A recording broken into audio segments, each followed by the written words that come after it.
Get money, get money,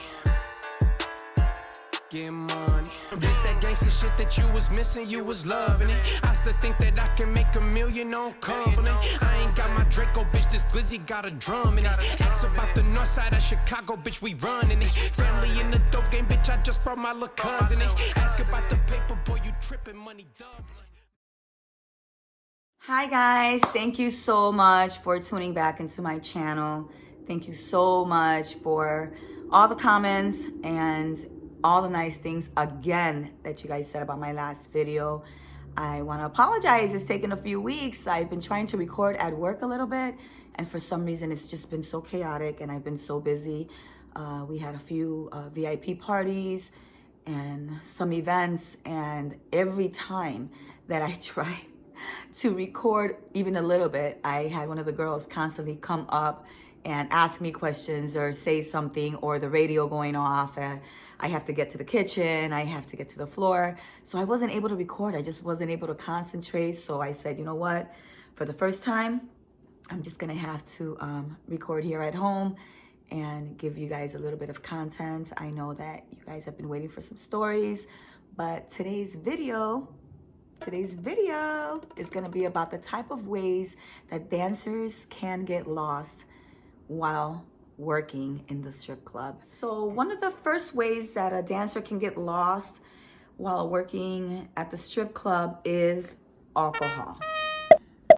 Everyone does it, everyone loves it. The majority of the people that do drink alcohol have nothing to do with industry, but industry does it more than anyone else, at least for what I've noticed. Being in the dressing room. Let's say you're a dancer. You start working. Everything's good. You're having a drink. You're having 2 drinks, maybe 3 drinks a night. You're drinking in moderation. Fantastic. All of a sudden you get used to the job. You start coming to work. You start having a drink with this guest, this customer, this person. You're jumping from table to table, having a drink at every table. If you think about it, if you're there 5, 6, 7, maybe even 8 hours, and let's say you're having 3 to 4 drinks an hour, that might be a little too much. Because what happens is that you don't realize that the liquor is creeping up. Now you're doing dances. You can't keep track of your dances because you don't even remember when the song started, because now you're tipsy. You're laughing, you're having a good time. You think you're making all this money because you're tipsy, but in reality, you may have not charged them for a few dances because you really can't keep up. So it's a lot of liquor. So that's why I tell the girls all the time when they are working with me that drink in moderation. I don't mind that they drink. They have a few cocktails with a few customers, but don't get face, because what happens? Everyone knows what happens. You lose your money. And then it's me in the back having to try to help you find it, having to sober you up, trying to get some food into your system, trying to tell you to stop drinking that way. And money is important. There's a reason why you're there. You are there because you want to make money so that you can live the lifestyle that you want to live, correct? So drinking too much while you're working just doesn't let you make the right decisions all the time. And sometimes you get in trouble, and sometimes I have to reprimand you, and sometimes I have to keep you in the back, which stops you completely from making money. And it shouldn't be that way. Just drink in moderation, ladies. If you're dancing, drink in moderation so you can focus on your money and still live the lifestyle that you want without getting face in the world talking about you in the back because you couldn't keep yourself together. And then not only do I have to answer to the radio, run around trying to find this dancer, that dancer, taking care of this, taking care of that. Now I have this one right here sitting at this chair, completely trashed. And now I have to make sure that she doesn't go on the floor while she's like that, because usually they fall. Oh, endless stories, guys. But anyway, alcohol is number 1. Okay, so another type of way that one of the dancers can get lost while working at the strip club is if she's introduced to any type of pills, or she comes in to the strip club already with, some issues where she is prescribed some type of medication, pills. Sometimes while you're working on the floor, you do meet guests. You're talking all night long. The girls are constantly, all the dancers are constantly talking to absolutely everyone. They're getting to know this one. This one's telling them this story. This guy's letting them know about this. And so they get to know the guests. They get to know the guys all the time. And what usually happens is that I really don't know this in the back right away, but I do know that it does happen on the floor. The guy is like, oh, hey, we should hang out. We should hang out after work. Oh, hey, this and that. And then they have conversations, and then he'll say something like, oh, yeah, I took a Xanax, whatever. And you know what? I'm feeling good as hell. And she's like, oh, yeah, you took a Xanax? Oh, okay. He's like, have you ever tried it? She's like, no, no, no, no. He's like, oh, here, try a little bit. It's only a little bit. It's nothing. And that's how it could begin. Okay, with her being gullible enough to just sit with a guest that she knows nothing about. She just met him 30 minutes ago. He said that he's on this and he's feeling real good. So she feels, hey, you know what? Let me try it too. And that usually is a big mistake because you don't know what this person on the floor while you're working is giving you. So why are you taking it? Why are you even being so gullible? For what? What is he? Is he like the hottest guy in the club or something? Is he like what? What? Did he just give you $10,000 and you're about to just party without even knowing where this guy is coming from? So when that happens, as a house mom, I cannot read it right away. I only read it when she comes back into the dressing room, and I can see that she's much different than she was when she walked out of the dressing room to start her shift. And so then I start monitoring, and then I kind of like find out that she says, oh, you know, this and this and that. I'm prescribed. I already know. When she says the word prescribed, I know that she popped something. And now I need to figure out what the hell was it. And it's really hard because I just can't go out there and grab the customer and tell them, hey, it's my job in the back to convince the girls and to tell them that they should not do any of that because they don't know what's going on deep inside when they're in the strip club. Their job is to go in there and sell dances, make money, live the lifestyle, continue, move on. And then when you're ready to leave, goodbye, go live a nice life. I'm not worried about that, but I do worry about customers introducing my girls to certain things and my girls being so gullible for it. So I try to toughen them up and I try to let them know the things that could happen when they do get hired so that they know and they're aware of what they're getting into. And so when she is messed up like that and finally has admitted that she has taken something, but my job, unfortunately, whether I like it or not, because the pill that this person took, he's fine. He's out there fine. He's having a good time. Maybe because he took so many, he's so used to it. But as for you as a dancer, you don't look coherent. You can tell something's going on. You're definitely not going to be making the money you want to make. I don't care what you think. I don't care what you say. You're not going to be making the money and the potential that you have to make money when you're a bit sober versus you taking a pill or something is completely different. Now I have to deal with that in the back. Again, not only with alcohol, not with pills. And if you're prescribed, I can't really be like, don't take that. Now I want to know who the doctor is because first of all, you're taking too much. But I also know that you may have taken it with one of the customers. So what is it? Was it prescribed or did you take it with one of the customers? It's a huge liability. If something happens to you, I would feel really bad. It would hurt and break my heart. But I would have to keep her in the back, somehow sober her up, because I don't know much about pills, but I do know that it takes a very long time to get back to normal after taking one or something like that, So, I don't know. But I do my best to get the girl out of the building safe. Someone will pick her up. I'll call, get her off the floor. And I'll go through her phone with her. Because she's not that coherent, but she's coherent. Coherent, not coherent. That's how I know. And she'll call someone to come pick her up. My whole thing is I just want to get her home safe. And then when I do see her again, I will give her a warning. I will tell her that as much as I love her, and I want her to make $1 million, and I want her to do everything completely right, I just want her to be rich. But if she does that again, there's going to be a situation. I'm going to have to go to my manager. We're going to have to discuss it. And we have to come to an agreement about something. One of the other drugs that I've noticed that girls can get lost while dancing at the strip club is either cocaine, and there's been similar or some situations where heroin and meth, crack, whatever you want to call it, has been involved, okay? As for cocaine, that's a habit you can pick up anywhere. You can pick it up in the industry, you can pick it up outside of here, you can pick it up at a party, you can pick it up with your best friend. You can pick it up in so many ways. Totally different compared to the other ones. On the other ones, if it's meth or if it's like heroin, that one, it takes me also a little bit of time to catch on to what's going on, but I do catch on to it. And it starts off with the nodding.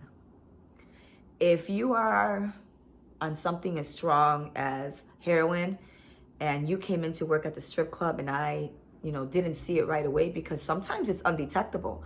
Sometimes the girls will go in there and they'll get the job, and then until I get to know them and work with them so often, I don't get to realize that they're on something else other than everything else. And that one's a little bit hard because they can't help nodding. And a lot of the times the girls that end up at the strip club already come in with the habits that they learned even before hitting industry. The crazy part about it is that maybe industry is probably the only place that you can make the fastest money to be able to support that type of habit. So when the girls come to work or they get hired and I have no idea that they're onto that strict hard drug, it gets extremely complicated because I already know deep inside she has a huge problem and she can't help going onto the floor. In 5 seconds, she'll be like completely up, like nothing. Good morning, America. She's completely up. And then the moment she sits down in the dressing room to get on her mirror, maybe to fix her eyelash or maybe fix something, she's like nodding.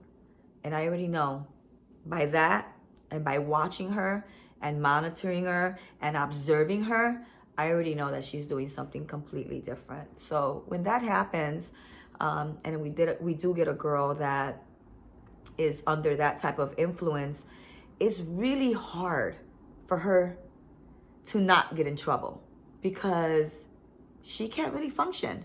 She cannot really function. She thinks that she can function, but she can't.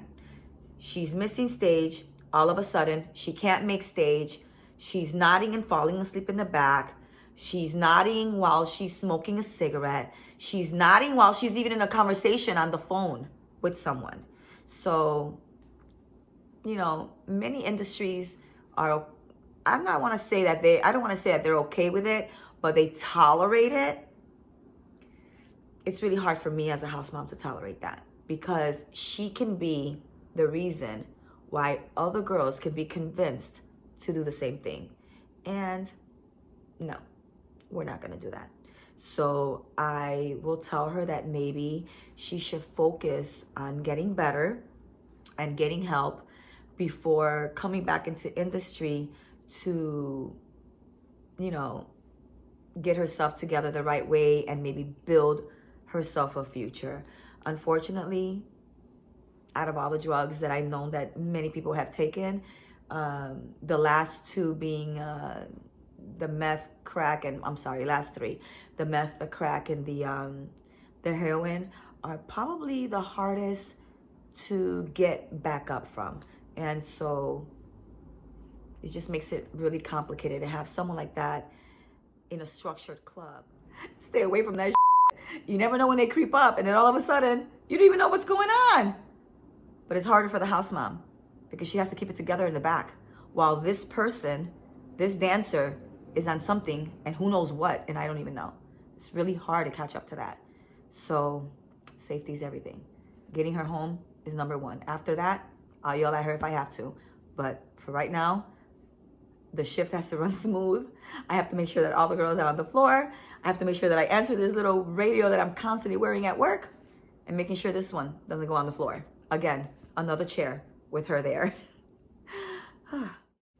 Okay, guys, so now you heard number 2. I'm gonna give you guys number 3. Number 3 is dating customers. Trust me, it happens more than you think, okay?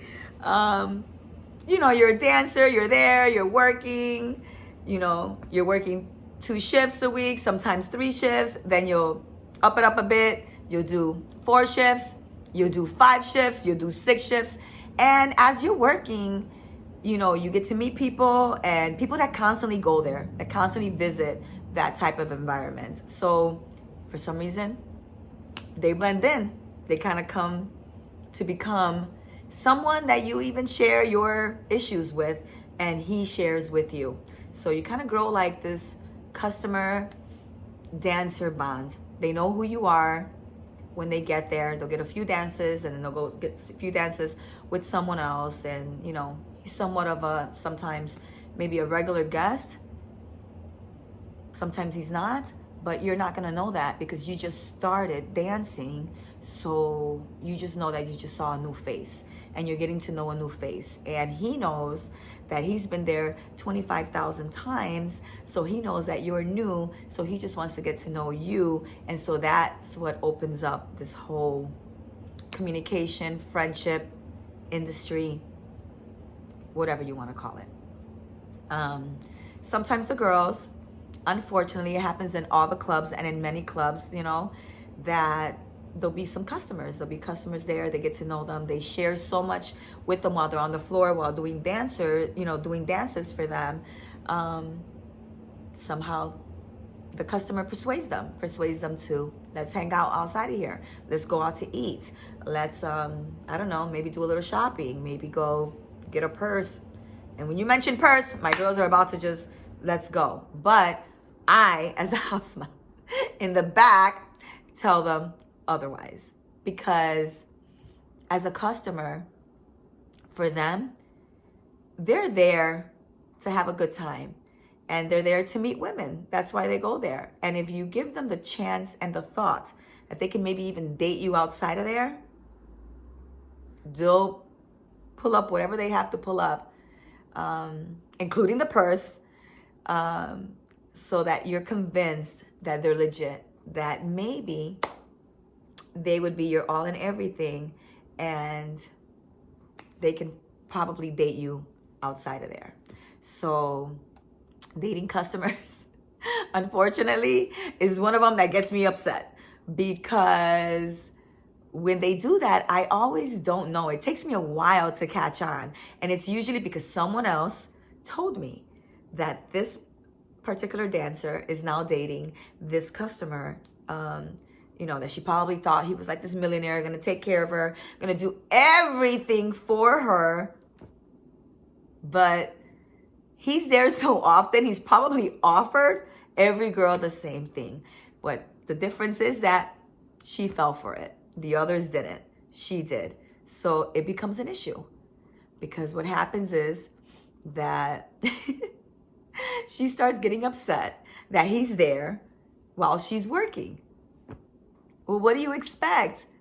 He was going there even before he met you. And now you don't want him to go there because you're dating him. And it just doesn't make any sense. Okay, so that was number 3. Don't date the customers. Now we're getting into number 4, guys. Number 4 is when we get the occasional pimps that walk into the club trying to persuade my girls to become part of their team and give them all their money. Give them all their money. And I say no. I do. I say no. So everyone knows in industry that pimps visit strip clubs. They do. It happens everywhere. All the states, different countries, Doesn't matter. Pimps always find a way into the strip club. Sometimes with most of my girls, just because when I am working with them and while I'm giving them orientation, I let them know all this. We talk about absolutely everything. They do sit down and they get to know the girls. And you know, the crazy part about it is because I've been in the industry for so long, I can spot them in like 2 seconds. It's crazy. I can walk out onto the floor and see who is who, you know, who is who and who is trying to persuade who. And pimps come in all shapes and sizes. They come in all races. They come in all ethnicity. It doesn't even matter. Right now, to a pimp, for what I've seen, is a little bit of everything. It's not the typical pimp that they put on TV and with the big hat, the big fur, costumes and Halloween are of pimps. It's not like that. It's usually, sometimes you're blue collar. Sometimes it's just that man with the mentality of trying to find a girl in there that he can persuade with some love, that he's going to give them the love and take care of them in exchange that she works, gives him the money, and then he makes sure that they have this great lifestyle. Well, it happens all the time.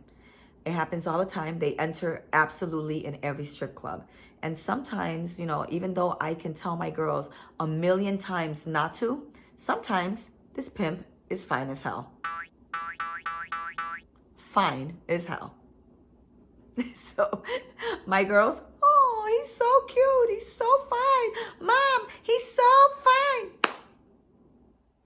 He's already telling you that he can do everything for you. That you need to trust him. Trust him with your money. Trust him with the decisions he's going to make for you. And the sad part is, unfortunately, some girls fall for it. Because they're looking for the next Captain Save-A-Ho. And they think he's it. They just don't know what they're in for. Because they don't only are going to try to get you, they already have 1, 2, 3, 4, 5, 6, 7, maybe 8, 9 girls from different strip clubs, all living in one household. Because usually that's how it is. He'll get like a 5-bedroom home or whatever. Just because I remember the story. 4 or 5-bedroom home, and then he tells them to stay there, and he makes love to all of them. He gets the best of the best. But when you go to work, somehow you fall into his manipulation, and now you're working to give him the money. And that becomes a problem. It becomes a problem because now you engage yourself with someone that you didn't know was a pimp. And now he has you all convinced that he's going to give you the life that you need. And then he takes you into this house. He makes you feel like you're going to be the top, but you're not. Because there's other 5, 6 girls that come in and out of the house that do the same thing for him that you will be doing for him. And what usually happens, you end up in that household, and now these girls start punking you out, bullying you out, and just treating you some certain type of way. And they manipulate you, and before you know it, you're part of the clan, and you're doing everything that you're supposed to do that he tells you, okay? Including giving them all of your money. Well, as a house mom, when I see that happening, it takes me a bit to really catch on. And I'm going to be honest with you, there was once upon a time where he didn't even look like a pimp. He really didn't. And he was on the floor and I was on the floor. And I remember coming out and he says something like, hey, house mom. And I'm like, the hell? I don't even know this guy. Never seen him before in my life. And he, continued to say things like, you're doing a good job with the girls. I don't know. Maybe just like one-on-one, but I can see through it a little bit. I'm looking right dead in his eye, And he tells me that he wanted to talk to me, that he felt that him and I can be good business partners. that he can bring me girls as long as I take care of him for bringing me girls.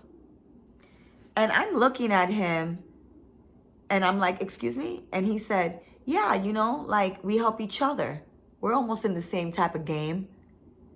And I'm like, so you want me to pay you for bringing girls? And he's like, yeah, that'd be a good deal, don't you think? You know, we can play together. We can talk about it together. You know, whatever girls don't work out, we send them someplace where? Someplace else. I'm like, so you want me to pay you? So you want my money too? He's like, well, you know, it's a deal. It's an exchange. You know what, house mom, is an exchange. I'll bring you girls. You take care of me. You feel me? I said, no. I get girls all on my own. They come to me.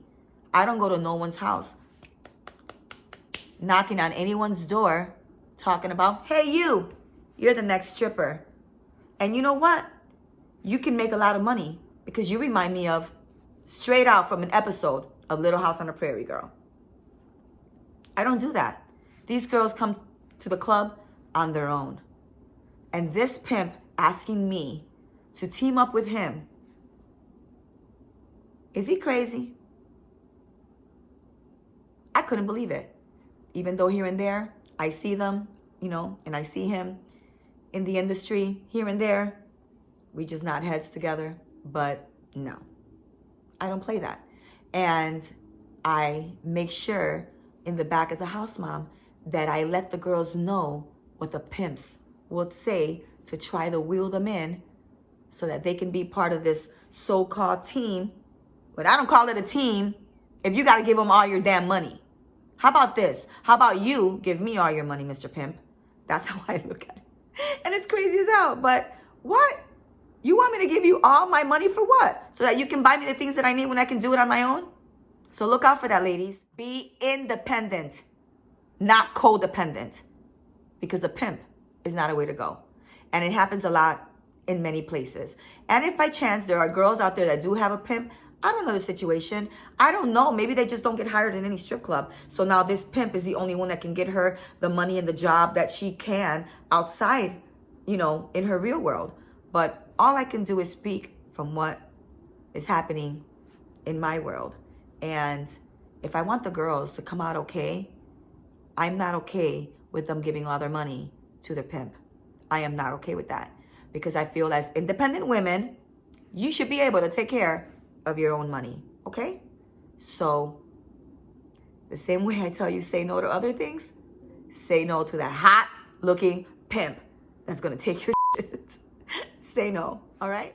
So, another way that I feel like a dancer can get lost in the strip club, and you know what? In reality, it's not really getting lost, but to me, I feel like when this happens to this dancer, I'm the one that loses because they don't show up to their shifts and they won't answer my stalking text messages. So that's when I kind of know that they are in love, that they somehow, you know, while being a dancer, they found someone. So even though I want that for all the girls, I love them all. I want them to be happy, create a family, be in love forever. You know, like the typical Cinderella story. So I want that for all of them. So when they don't answer my messages and stuff like that, sometimes I'm like, okay, I know what's going on. I bet you guys are wondering what I'm doing with this towel, right? But anyway, I'll show you guys later the reason why. And when they're in love, it's funny because now they put it all on the table. They feel this great love and it's amazing. Love is amazing. But they're willing to give up everything, including all the money they make at the club, to pursue some type of happiness outside of the industry. And I'm all for it. That means that my girls are growing up and they're off trying to find love and make life happen. And if they come back to me, fine. And if they don't, I'm happy for them too, because that means that, you know, you're doing the things that you need to do outside of this industry to make yourself happy. So that's really important to me. But I do get mad a little bit. I get very territorial and I start asking questions. And some answer and some don't, but the majority of them do. And they tell me that they found someone. And that's like when I realized that a man took them away from me. They tell me this: Mom, I fell in love with this guy, and he really doesn't want me to do this anymore. And I just want to try something different. And, you know, I love you, blah, blah, blah. But I'll see you soon. And if not, I'll invite you to a baby shower if I get pregnant. Just all sorts of great stuff, you know, and I'm all about it. But sometimes being hypnotized, this is pretty good from a towel, right? Sometimes being, you know, hypnotized, no.